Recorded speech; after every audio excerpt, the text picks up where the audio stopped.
দিন ধর্ম কি ভালো কিছু আশা করে? কিছু মানুষ আর ভালো কিছু আশা করতে পারে না।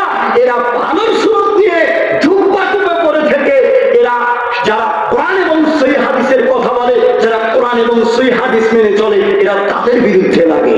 ঠিক। রাসূল সাল্লাল্লাহু আলাইহি ওয়াসাল্লাম বলছেন, লাউ আন্না আহলাস সামাই ওয়া আহলাল আরদি ইশতারাকু ফি দামিল মুমিনিন আকাব্বাহুমুল্লাহু ফিন-নার।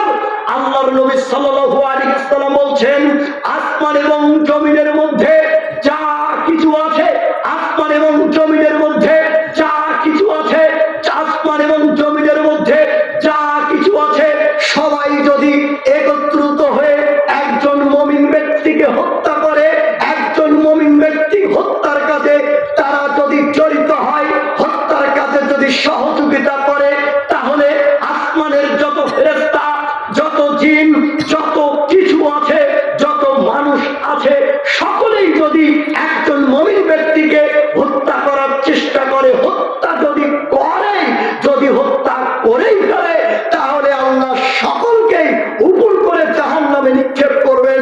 তাহলে আল্লাহ সকল জিনকে, সকল ফেরেশতাকে, সকল মানুষকেই জাহান্নামে নিক্ষেপ করবেন।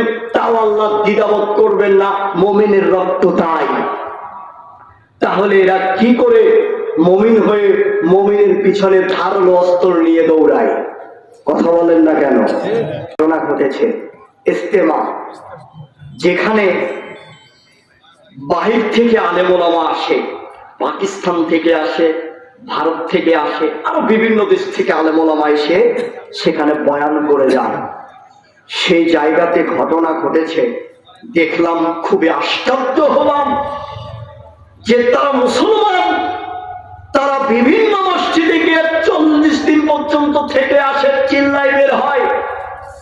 যারা কিনা 3 দিনের জন্য এক মসজিদে গিয়ে বিভিন্ন দাওয়াত দিয়ে বেড়ায়, তারা মসজিদে গিয়ে মানুষদেরকে ভালো কাজের আদেশ করে, অথচ তাদের এই যে কর্মকাণ্ড তারা ঘটালো, তা হলো সে মুসলমান এবং অপর মুসলমান ভাইকে সে কিভাবে পিটিয়ে হত্যা করলো, আগুন দিয়ে মারলো।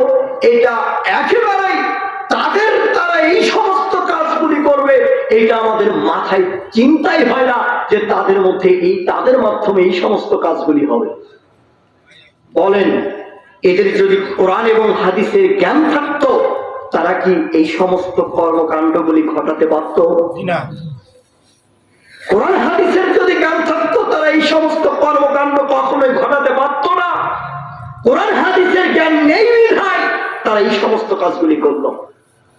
একজন মুমিন ব্যক্তির মর্যাদা আল্লাহ সম্মান দিয়েছেন, আল্লাহ মর্যাদা দিয়েছেন একজন মুমিন ব্যক্তির। আল্লাহ সুবহানাহু ওয়া তাআলা সূরা নিসার 93 নম্বর আয়াতে আল্লাহ বলছেন, ওমাই ইয়াকতুল মুমিনান মুতাআম্মিদান ফাজাযাউহু জাহান্নাম। কোন ব্যক্তি যদি একজন মুমিন ব্যক্তিকে হত্যা করে, তাহলে তার থাকার জায়গা জাহান্নাম। একজন ব্যক্তি জাহান্নামে যাওয়াই যথেষ্ট ছিল, তার জন্য শাস্তির আর কোনো প্রয়োজন ছিল না। কিন্তু আল্লাহ থামলেন না, মুমিনের রক্ত তাই। আল্লাহ বললেন, খালিদান ফিহা, সে জাহান্নামে চিরস্থায়ী ভাবে থাকবে। একজন ব্যক্তি চিরস্থায়ী জাহান্নামে থাকায় তার জন্য যথেষ্ট ছিল, আর শাস্তির প্রয়োজন ছিল না। তারপরও আল্লাহ থামলেন না, মুমিনের রক্ত তাই। আল্লাহ বলছেন, অগযিবাল্লাহু আলাইহি, আল্লাহ তার উপরে অভিশাপ করবেন। আল্লাহ তার উপরে অগযিবাল্লাহু আলাইহি, আল্লাহ তার উপরে রাগান্বিত হবেন। আল্লাহ একজন ব্যক্তির উপরে রাগান্বিত হওয়াটাই যথেষ্ট ছিল, ওই ব্যক্তির শাস্তির আর প্রয়োজন হয় না। কিন্তু আল্লাহ থামলেন না, মুমিনের রক্ত তাই। আল্লাহ বলছেন অলানাহু, এবং আল্লাহ তাকে লানত বর্ষণ করবেন, লানত করবেন। একজন ব্যক্তির উপরে আল্লাহর লানত করাটাই যথেষ্ট ছিল, আর কোন শাস্তির প্রয়োজন ছিল না। কিন্তু আল্লাহ ওই ব্যক্তিকে লানত করবেন, এই লানত করেই আল্লাহ থামলেন না।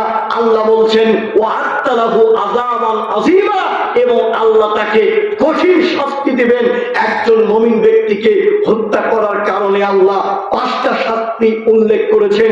একজন মুমিন ব্যক্তিকে হত্যা করার কারণে, একজন মুমিন ব্যক্তিকে হত্যা করলে আল্লাহ তাকে 5টা শাস্তি তাকে দেবেন। 1, সে জাহান্নামে যাবে।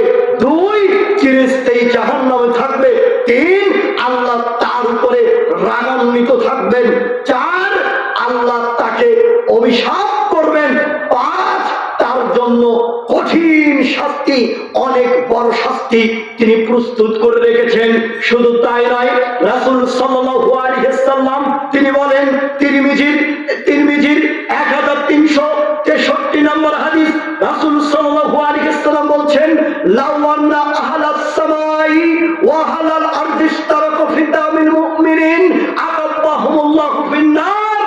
আল্লাহর নবী সাল্লাল্লাহু আলাইহি ওয়াসাল্লাম বলছেন, আসমান এবং জমিনের মধ্যে যা কিছু আছে, আসমান এবং জমিনের মধ্যে যা কিছু আছে, আসমান এবং জমিনের মধ্যে যা কিছু আছে, সবাই যদি একত্রিত হয়ে একজন মুমিন ব্যক্তিকে হত্যা করে, একজন মুমিন ব্যক্তি হত্যার কাজে তারা যদি জড়িত হয়, হত্যার কাজে যদি সহযোগিতা করে, তাহলে আসমানের যত ফেরেশতা, যত জিন, যত কিছু আছে, যত মানুষ আছে, সকলেই যদি একজন মুমিন ব্যক্তিকে হত্যা করার চেষ্টা করে, হত্যা যদি হত্যা করেই ফেলে, তাহলে আল্লাহ সকলকেই উপর করে জাহান্নামে নিক্ষেপ করবেন।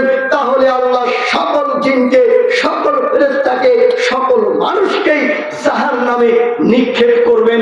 তাও আল্লাহ দ্বিধাবোধ করবেন না, মুমিনের রক্ত তাই।